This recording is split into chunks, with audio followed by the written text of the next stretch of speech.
Hello అండి, అందరికీ good morning. మీరు చూస్తున్నారు జీకే లుక్స్ 2.0 ఛానల్.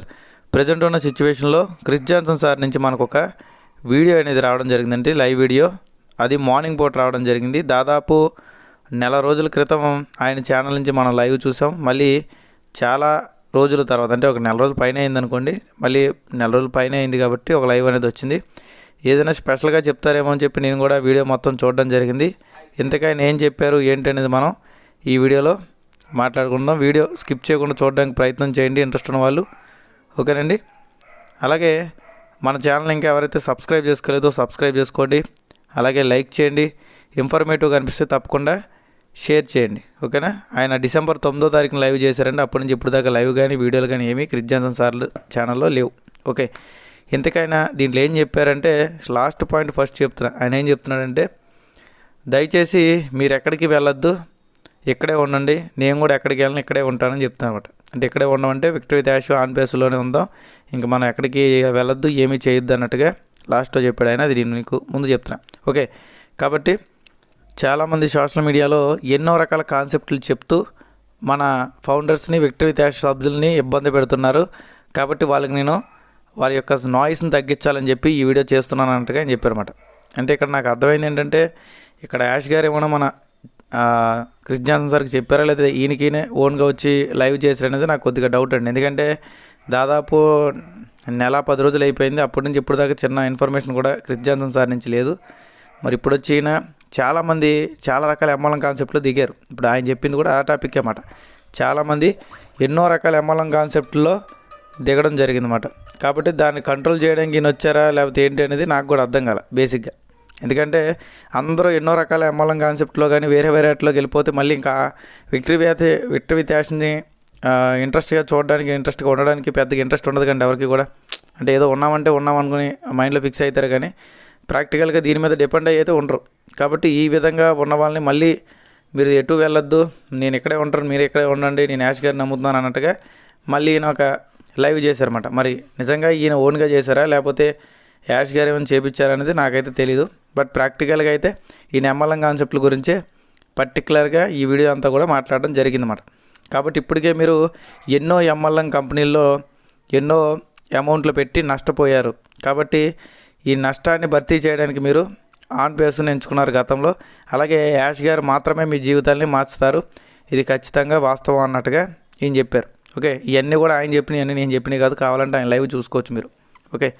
కాబట్టి యాష్ గారు మాత్రమే మనం ఊహించలేని విషయాలు, మనం చేయలేని విషయాలు చేసి చూపించగలరు. అది 100% నేను నమ్ముతున్నాను అని చెప్పి క్రిస్ జాన్సన్ సార్ చెప్పారన్నమాట.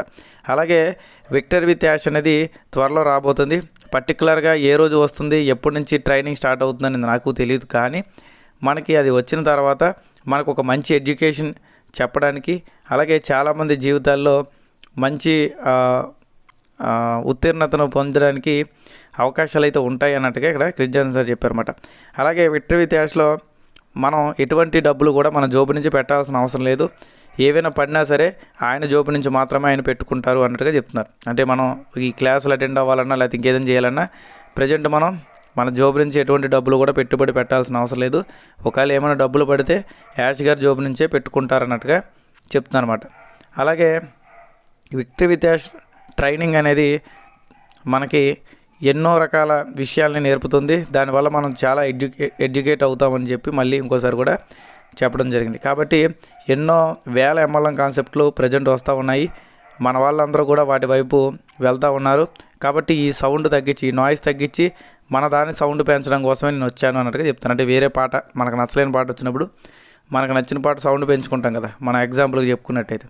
ఈ విధంగా చేసుకుందాము అన్నట్టుగా అని చెప్తున్నారు. అంటే వేరే కాన్సెప్ట్ల జోలికి వెళ్ళిపోతే మన దాన్ని మర్చిపోతారు అన్నట్టుగా కండి దీనికి మీనింగ్, అంతే కదా.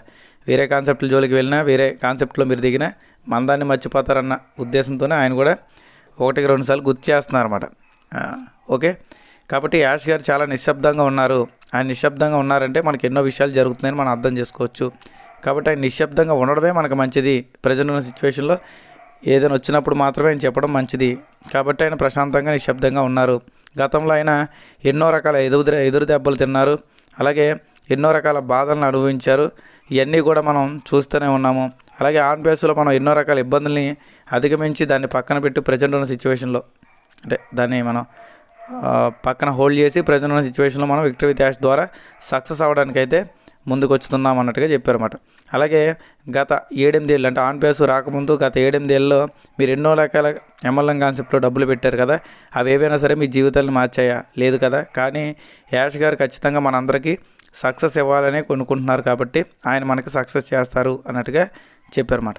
ఓకేనండి, నేను దాదాపు 25 నిమిషాలు ఆయన వీడియోలో నాకు కొద్దిగా బెటర్ అనిపించిన అంటే మీకు చెప్పడానికి బెటర్ అనిపించిన విషయాలు ఈ మాత్రమే. అంతకుమించి అయితే గొప్ప సబ్జెక్ట్ అయితే ఆయన వీడియోలో కూడా లేదు 25 నిమిషాల వీడియోలో. ఓకే, ఆయన ఏం చెప్తున్నారంటే కొన్ని పేర్లు చెప్పారు, మళ్ళీ ఆ పేర్లు చెప్పిన కానీ చాలామంది ఇబ్బంది పడతారు కాబట్టి నేను చెప్పట్లేదు.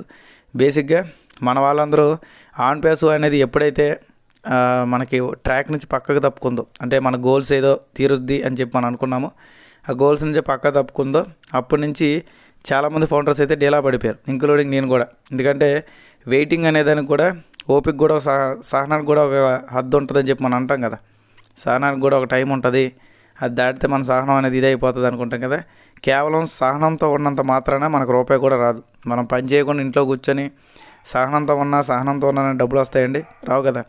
కేవలం సహనంతో ఉన్నంత మాత్రాన మనకు ఒక్క రూపాయి కూడా రాదు. మనకి ఏదైనా డబ్బులు రావాలంటే పని చేయాలి. ఈ విధంగానే చాలామంది ఇప్పుడు నాలాగా షాపుల్లో పని చేసేవాళ్ళు, లేదంటే డ్రైవర్లు, వర్కర్లు, లేదంటే కూలి పని చేసుకునే వాళ్ళు ఎవరో ఒకరికి ఏదో ఒక పని ఉంటుంది కాబట్టి నో ప్రాబ్లం. వాళ్ళు గతంలో కొంచెం ఇబ్బంది పడినా 1 నెల 2 నెలలు ఖాళీగా ఉన్నా మళ్ళీ బ్యాక్ వెళ్ళి పని చేసుకోగలరు. కానీ ఎవరైతే మార్కెటింగ్ ఫీల్డ్లో మాత్రమే ఉన్నారో, అంటే ఈ ఎలాంటి మల్టీ లెవెల్ మార్కెటింగ్లు చేసి, లేదంటే కేవలం వాళ్ళు ఈ ప్రొడక్ట్ మార్కెటింగ్ చేసి వాళ్ళు మార్కెటింగ్ ఫీల్డ్లో ఉన్నారు, వాళ్ళందరూ కూడా చాలా దెబ్బ అయిపోయారండి. ఎందుకంటే వాళ్ళు ఆన్ పేస్లో ఉన్న తర్వాత నుంచి ఇంకా వేరే కాన్సెప్ట్లు ఏమి చేయనవ్వలేదు. ఎందుకంటే NDA అగ్రిమెంట్ పెట్టారు, మీరు ఏదైనా చేస్తే మీ ఐడి పోద్ది అని చెప్పి భయపెట్టడం వల్ల ఇంకేదో కారణాల చేత వాళ్ళు వేరే వాటి మీదకి మొగ్గు చూపలేకపోయారు అన్నమాట. ఆ విధంగా ఉన్న వాళ్ళందరూ కూడా చాలా ఇబ్బందుల్లో, ఎన్ని ఇబ్బందులు వచ్చినా ఏదో రకంగా తట్టుకొని రీసెంట్గా మొన్నటిదాకా కూడా నిలబడ్డారు. ఎప్పుడైతే ఆన్ పేస్ రాదు, అది పక్కగా ఇబ్బంది అయింది, దానికి బోరుకు వచ్చిన బండి అది ఇది అని ఆయన చెప్పి అన్నారు, ఆ రోజు నుంచి అందరి మనసులో విరిగిపోయాయన్నమాట. విరిగిపోవడంతో ఇంకా మనం మళ్ళీ మన పాత స్థితికి వెళ్ళిపోవాలి, ఇంకా అది లేదు ఇది లేదు, ఏ కంపెనీ దొరికితే ఆ కంపెనీ దూరిపోదాం, ప్రజెంట్ ఉన్న సిచ్యువేషన్లో డబ్బులు సంపాదిద్దాం మైండ్ సెట్లు వెళ్ళిపోయారన్నమాట. ఇలా వెళ్ళిపోయి వాళ్ళు చాలా రాంగ్ స్టెప్స్ వేస్తున్నారు. ఎందుకంటే ఒక ఆకలి మీద ఉన్నాడు ఏది ఇచ్చినా తినేస్తారు అన్నట్టు మన వాళ్ళు ఫుల్గా ఆకలి మీద ఉన్నారన్నమాట, డబ్బులు కావాలన్న ఆకలి మీద. కాబట్టి ఈ టైంలో వాళ్ళకి ఎటువంటి MLM కాన్సెప్ట్ వచ్చినా వదలట్లా, ఇంక్లూడింగ్ పెద్ద పెద్ద లీడర్లు కూడా. పేర్లు చెప్పాల్సిన అవసరం లేదు. తెలుగు రాష్ట్రాల్లో ఎవరైతే మీకు ఆన్ పేస్ పరిచయం చేసిన పెద్ద లీడర్లు ఉన్నారో వాళ్ళందరూ కూడా పక్కా MLM కాన్సెప్ట్లో ఉన్నారు. నేను ఏది కూడా ప్రూఫ్ లేకుండా మాట్లాడినాను మీకు తెలుసు. ఓకే, కాబట్టి ప్రతి పెద్ద లీడర్ కూడా ఉన్నారు, ఒకళ్ళిద్దరు లేరు. కానీ వాళ్ళు పని చేసుకోరు, ఇంకోటి పని చేయను అనమాట.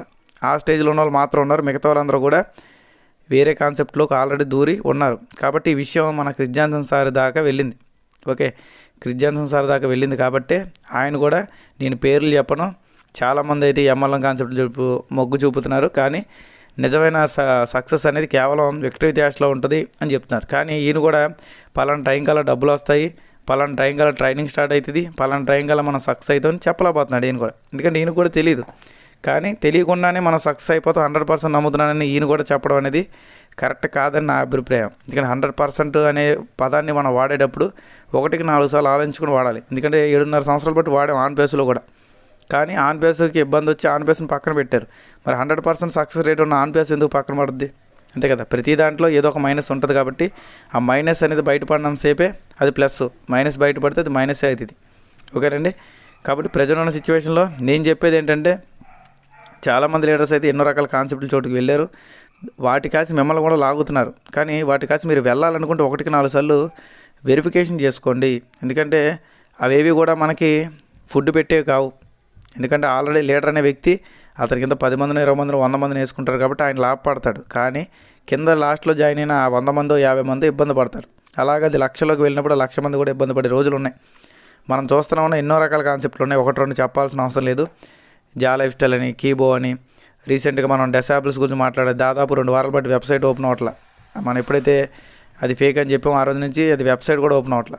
ఓకే, అంటే మరి దానివల్ల ఏం లాభం? దాంట్లో ఏమైనా మనకి లీగాలిటీస్ ఉన్నాయా, లేకపోతే ఏంటి కథ అనేది ఆఫీసులు ఉన్నాయంటే ఎవరో సమాధానం అవ్వట్లా. ఓకేనండి. ఇలాంటివి చాలా ఉన్నాయి. జా లైఫ్ స్టైల్ కూడా మనం చూసాం గతంలో, అది కూడా చాలా ఊపు అందుకుంది. దాంట్లో ఆఫీసులు లేవు, దాంట్లో అసలు ఎవడ ముఖం కూడా మనకు తెలియదు. ఇలాగ ఎన్నో కాన్సెప్ట్లు వచ్చి ఎంతో అమౌంట్ని తీసుకుపోయినాయి మన జోబు నుంచి. మనం అన్నిటికన్నా ఎక్కువగా ఆన్ బేస్ని నమ్మాం. అదే మనకు కొద్దిగా ఇబ్బందికరమైన వాతావరణాన్ని మిగిల్చింది అన్నమాట.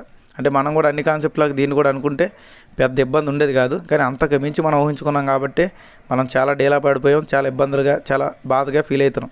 ఓకే, కాబట్టి ఇలాంటప్పుడు కూడా కొంతమంది వచ్చి నానా రకాల వాయిస్లు చేయడం నాకు కొద్దిగా ఇబ్బంది కనిపించింది. దాని గురించి మనం రేపు మాట్లాడుకుందామండి డీప్గా. ఓకే, కాబట్టి ప్రజెంట్ ఉన్న సిచ్యువేషన్లో ఈయన చెప్పేది ఏంటంటే ఎంఎల్ఎం కాన్సెప్ట్లు జోలికి వెళ్ళొద్దు, డబ్బులు నష్టపోతారు అన్నారు. అక్కడ వరకు నేను అగ్రీ చేస్తా, ఓకే నాకు. కానీ ఇంకా మీరు ఖాళీగా ఉండండి, దీన్ని 100% నేను నమ్ముతున్నా మీరు నమ్మండి అని ఫోర్స్ చేయడం కరెక్ట్ కాదు. ఇప్పుడు ఆయన నమ్ముతాడో లేదో ఆయన ఇష్టం, మనం నమ్మాలి లేదో మన ఇష్టం, అంతే కదండి. ఇక్కడ మనం నమ్మొద్దని నేను చెప్పట్లేదు, కానీ పని మానుకొని మరి నమ్మాల్సిన అవసరం లేదు. మన పని మనం చేసుకుంటూ కేవలం ఇన్ఫర్మేషన్ని మనం ఫాలో అవుదాం అంతే.